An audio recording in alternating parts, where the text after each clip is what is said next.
We'll go ahead and start right here in the front. There is an access panel to the back of the hot water heater for the one valve setup that's on it, so that you can turn it, and you can also get to the connections for the back of the hot water heater. It does have a magnet that holds it up out of the way while you're looking inside of it. We're going to step around to the corner to the first jack. There is a manual way that if it won't work off the pad on the inside, you can actually take this cap off. There's two different kind of handles, a short and a long, that will click in here, and we'll manually crank that jack up or down. For any reason it won't work on its own, there is a manual way to do it. You have to pull down on the lever here to the side, stick your handle in, and crank it up or down, whichever way you need to go. Also has the 6-way pin, but there is a cord that hooks to the 6-way pin that brings you to a 7-way adapter for the end of your bumper of your truck.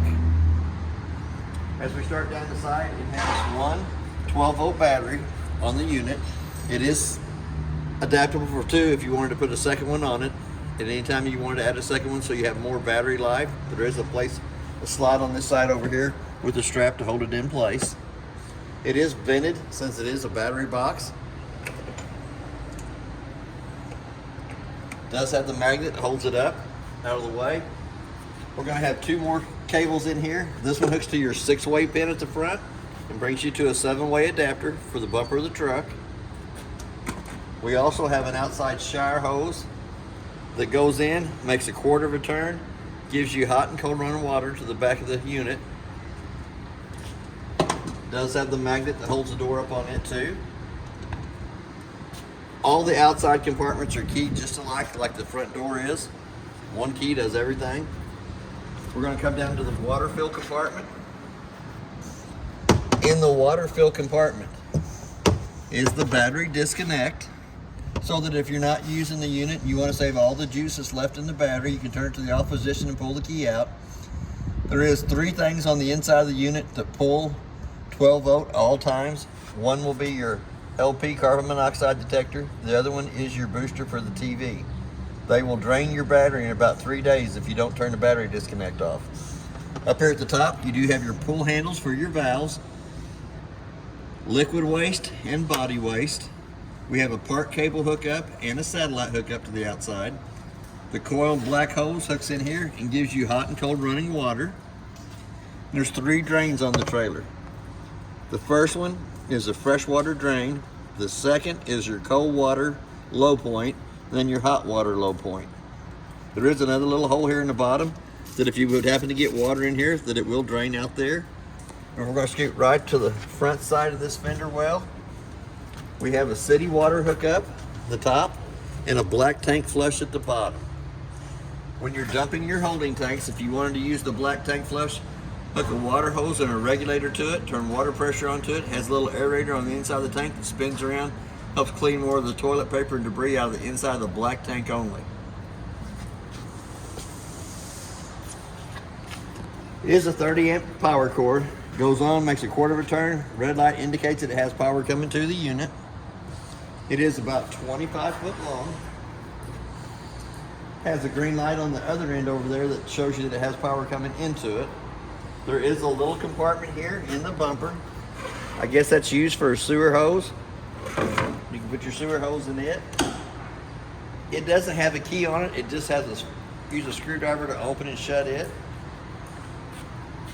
Here again, you have your manual crank for the lift jacks. There is also a manual crank for the slide room. For any reason the slide room won't work off the switch, there is a manual way to crank it in and out. We're going to go up to the big door, off door side. It is a pegboard that you can add pegs to and put your water hoses or any of your appliances or any of your extra tools or whatever you want inside of there. Let's skip right past the door for a minute. It does have a ladder for going up and checking the roof. It's always good to keep an eye on the roof. It's my opinion, but the roof is the life expectancy of the coach. Anything happens to the roof up on top, it will start showing on the 4 corners, inside or out.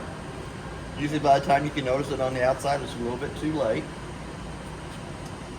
We also have the ladder that folds down so that you can go up and check the roof, but it'll also fold up out of your way.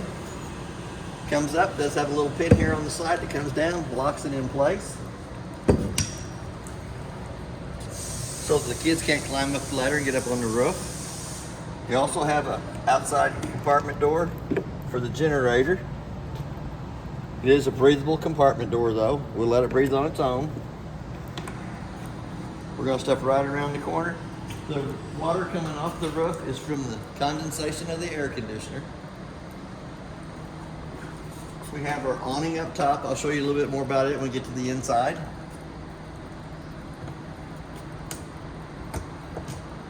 You do have two 20-pound propane cylinders that are full, except for what we use to service the unit. Has an auto regulator with the arrow pointing towards this one over here. That's the one we worked off of when we serviced the trailer. If for any reason that tank would happen to come up empty, it's going to turn red inside the eye. If you already have the other cylinder already open, it'll automatically pick up from it. It's still going to show you red inside the eye that the bottle it's pointed to is empty. But it'll automatically pick up from the other one if it's in the open position. And that is a vented compartment too. Little dry compartment down here at the bottom. Extra tools, little goodies. Does have the two outside speakers. I'll have to show you more about that on the stereo when we get to the inside. Does have the vent for the furnace to vent to the outside. We also have a hood range vent up right above us. Excuse me. And the two tabs have to be pulled out. It allows that flapper to flap when you're wanting the vent stuff from the inside to the out. But anytime the unit is in travel, you'll want to push those back down in place, locking it in because it has a little 16th inch pin on either side of the top. It'll sit there and flap till it breaks out while you're driving down the road. We're going to go into your water compartment. Water pump sits off to the right hand side. It is in the normal operating position now. It already has a winterized hose on it that comes out, sticks down in a gallon of antifreeze for winterizing. All you have to do then is turn it up to the winterized position, stick your hose in the gallon of antifreeze, and it will suck antifreeze through the whole system of the trailer. I'm gonna go ahead and lean that back down in the normal operating position. Your water fill compartment. Hook a water hose and a regulator on there. Fills the water compartment. When I'm filling a freshwater tank on the unit, I usually go to the inside, push the fresh button on the monitor panel and watch it fill up 1/3, 2/3 full. Once it hits full, I come out and I turn the water pressure off to the hose so that you don't overfill the tank. The Truma hot water heater comes off, lays down. It is in the normal operating position now, so that when you call for it to heat up and heat the water on the inside, it does its thing. You don't want to block the vent. It does have power, and it is in the on position. Green light indicates that it is on. Or you can come down to the bottom one. It's not going to show you the F, it's going to show you the green light. I did it on the one that was at the top. But the vent on the front of the cupboard cannot be covered in any way. Don't block that off in any way. We're going to go back to the inside of the unit. It does have your step mount on the bottom for easy access in and out. A little grab handle on the side.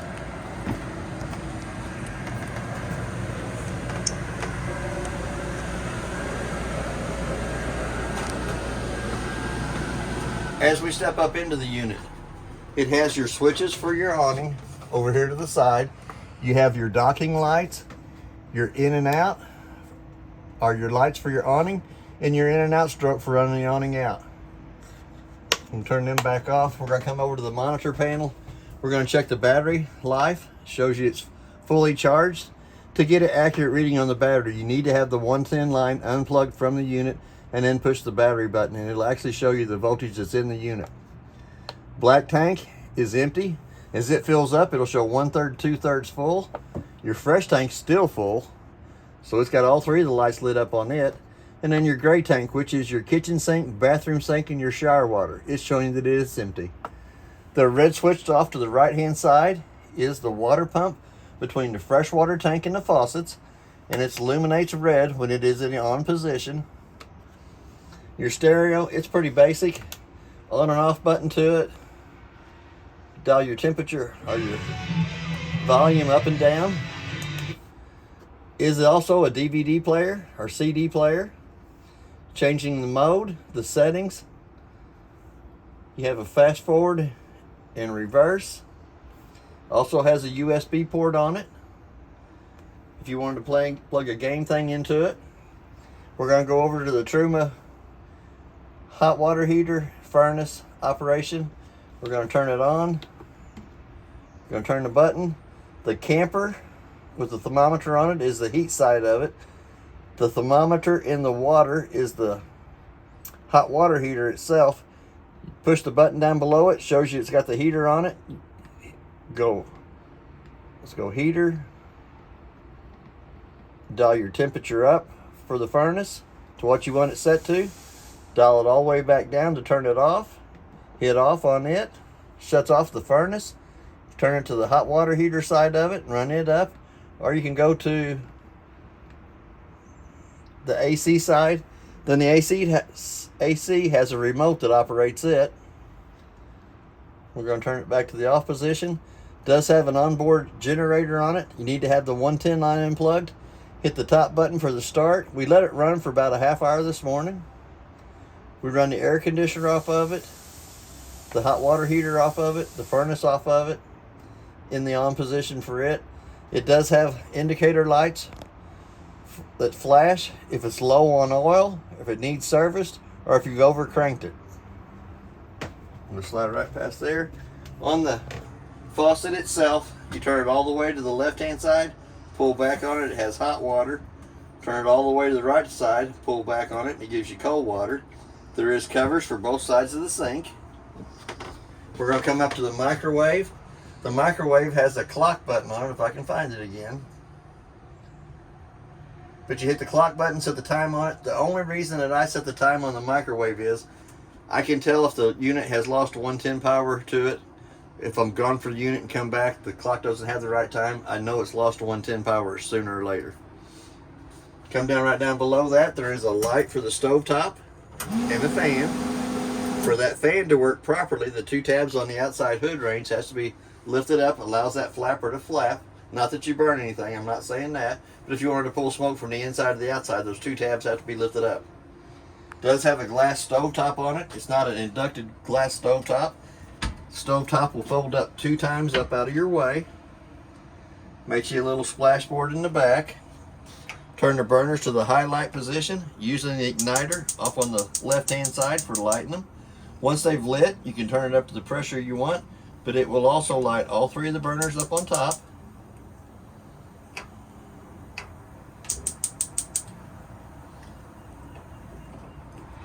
We're going to come down to the oven. It'll do the same thing for the oven. You turn it to where it says pilot on using the same striker there, and you can look at the metal at the bottom of the oven to see when the pilot lit.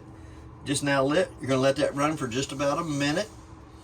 That heats the thermocoupler right above it up. Once the thermocoupler comes up to temperature, then you can dial it up for the temperature. Whoop, I went too fast. We're going to let that run for about a minute. Excuse me. It does have to heat the thermocoupler up above it. Once the thermocoupler up above it is heated up to temperature, then you can dial up. Went too fast again. It takes it about a minute for that pilot to light the thermocoupler right up above it.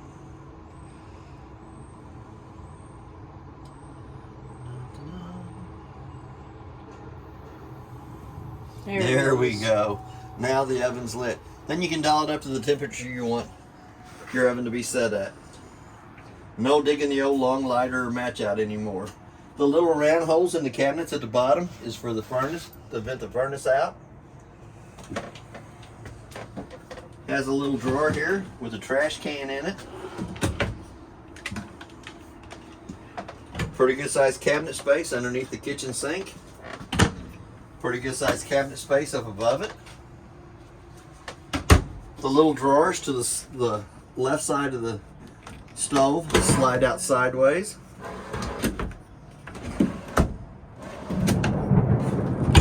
Pretty good sized cabinet space above it and below it. extra little snacks and goodies. We have all the paperwork for the unit is on the bench here and in the blue bag. There's 3 sets of keys. There's one in the front door, there's this one, and one with the little Lance bottle opener on it. The little itty-bitty remote does the stereo itself. The mid-size remote does the TV, and it's picking up, I think it picked up 42 channels. The little remote for the Fantastic fan has a mounting bracket for it if you wanted to mount it in the unit somewhere. I didn't know where you wanted it, so I didn't mount it, but it does turn it on.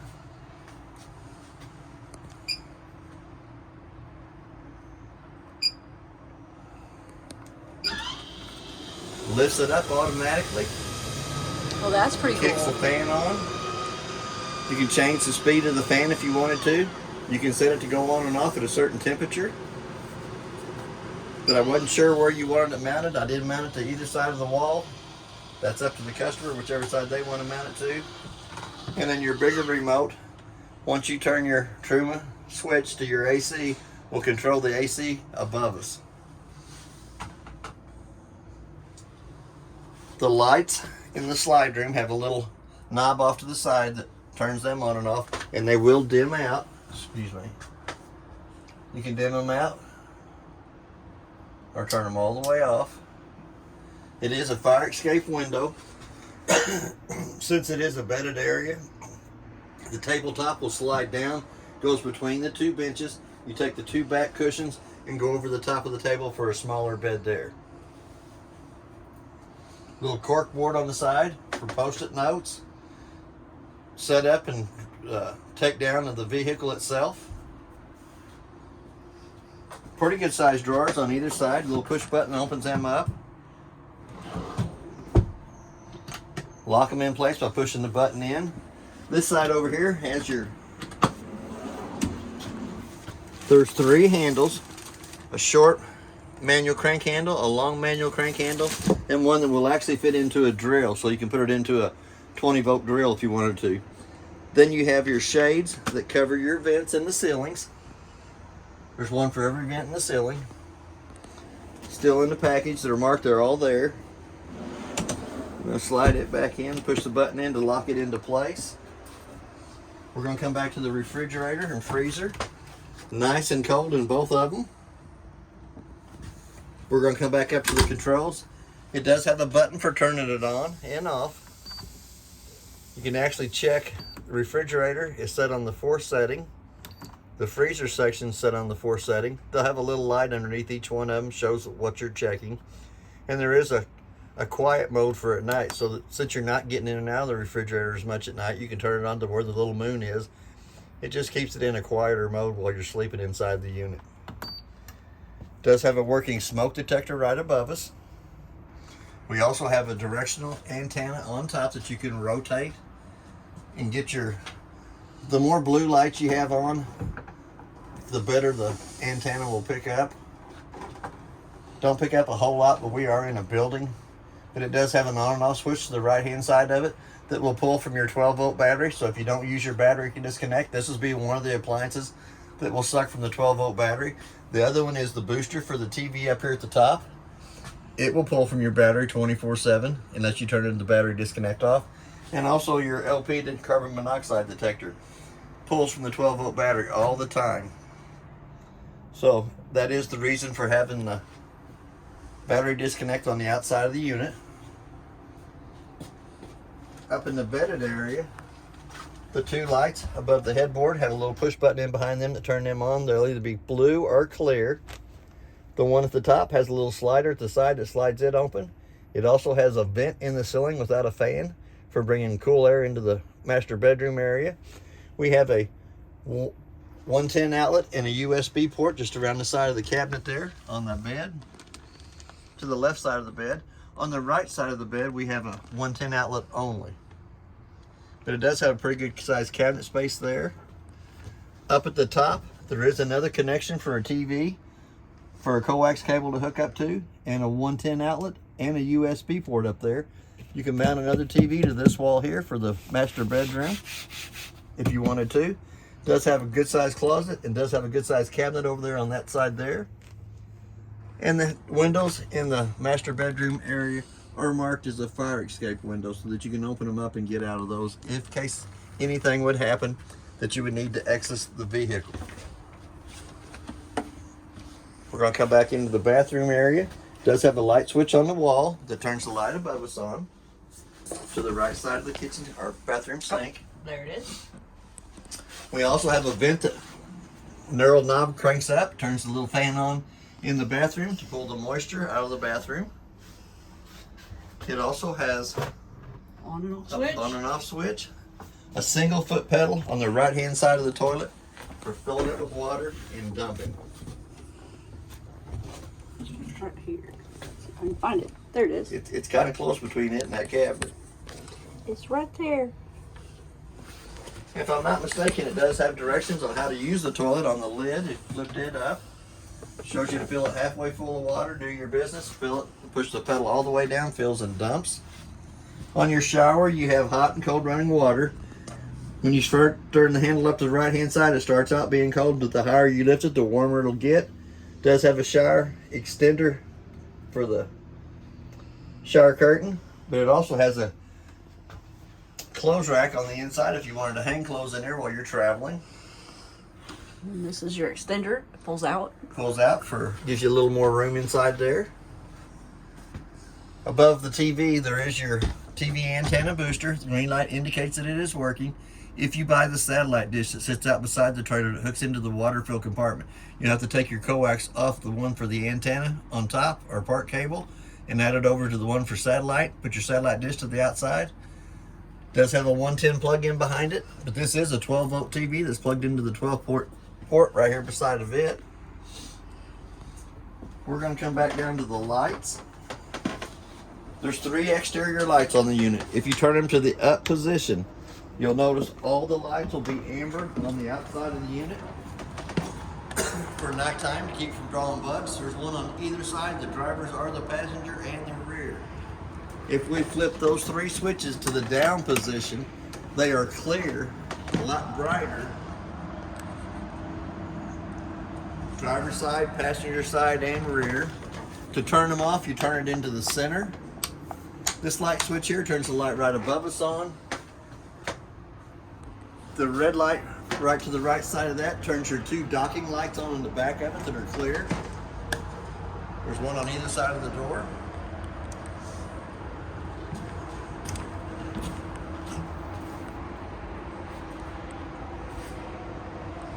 Can really light the place up. And then the switch right down below it is for the controls that raise your jack legs up and down and your slide room in and out. One more fancy little drawer to show you. There's one right here in the center that pulls out. It is pretty big. You can add a lot of stuff in there, a lot of extra snacks. As you say, a lot of snacks. I'm all about the snacks myself. But that's basically everything on your Lance slide-in truck camper. The main thing is keep a close eye on the roof. My opinion, it's just my personal opinion, but the roof is the life expectancy of the unit. Anything happens to the roof up on top, it will start showing on the 4 corners, inside or out. That's why I check it every 90 days. And thank you for your time. If you have any questions, I'll try to answer them the best that I can. Thank you.